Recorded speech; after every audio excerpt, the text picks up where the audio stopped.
Friends, ನಮಸ್ಕಾರ. ನಾಡ್ನುಡಿ ಲೈವ್ಗೆ ಸ್ವಾಗತ. ಸ್ನೇಹಿತರೆ, ಇದೀಗ 1ರಿಂದ 9ನೇ ತರಗತಿ ವಿದ್ಯಾರ್ಥಿಗಳಿಗೆ ಗುಡ್ ನ್ಯೂಸ್ ಸುದ್ದಿಯೊಂದು ಇದೆ.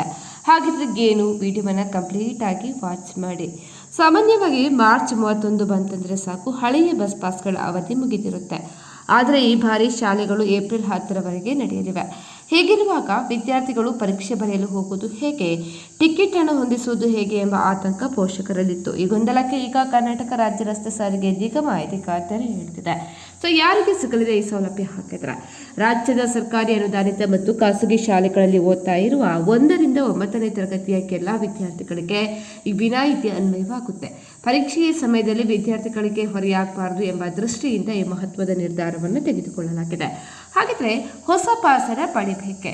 ಸೊ ಖಂಡಿತ ಇಲ್ಲ. ನಿಮ್ಮ ಬಳಿ ಇರುವಂಥ 2025-26ನೇ ಸಾಲಿನ ಹಳೆಯ ಬಸ್ ಪಾಸನ್ನು ತೋರಿಸಿ ಏಪ್ರಿಲ್ 10ರವರೆಗೆ ಉಚಿತವಾಗಿ ಪ್ರಯಾಣ ಮಾಡಬಹುದು.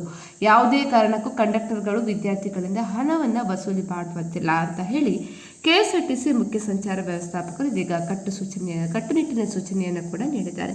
ಹಾಗಾಗಿ ಇದೀಗ ವಿದ್ಯಾರ್ಥಿ ವರ್ಗ 1ರಿಂದ 9ನೇ ತರಗತಿವರೆಗೆ ಹಳೆಯ ಗಡುವನ್ನೇ ಮಾರ್ಚ್ 31, 2026ರಿಂದ ಇದೀಗ ಗಡುವನ್ನು ಏಪ್ರಿಲ್ 10, 2026ರವರೆಗೆ ಇದೀಗ ವಿಸ್ತರಣೆ ಮಾಡಲಾಗಿದೆ. ಸ್ನೇಹಿತರೆ, ಈ ಬಗ್ಗೆ ನಿಮ್ಮ ಅನಿಸಿಕೆಯನ್ನು ಕಮೆಂಟ್ ಮಾಡಿ ತಿಳಿಸಿ. ಅದೇ ರೀತಿ ನಮ್ಮ ಚಾನಲನ್ನು ಕೂಡ ಸಬ್ಸ್ಕ್ರೈಬ್ ಮಾಡ್ಕೊಳ್ಳಿ.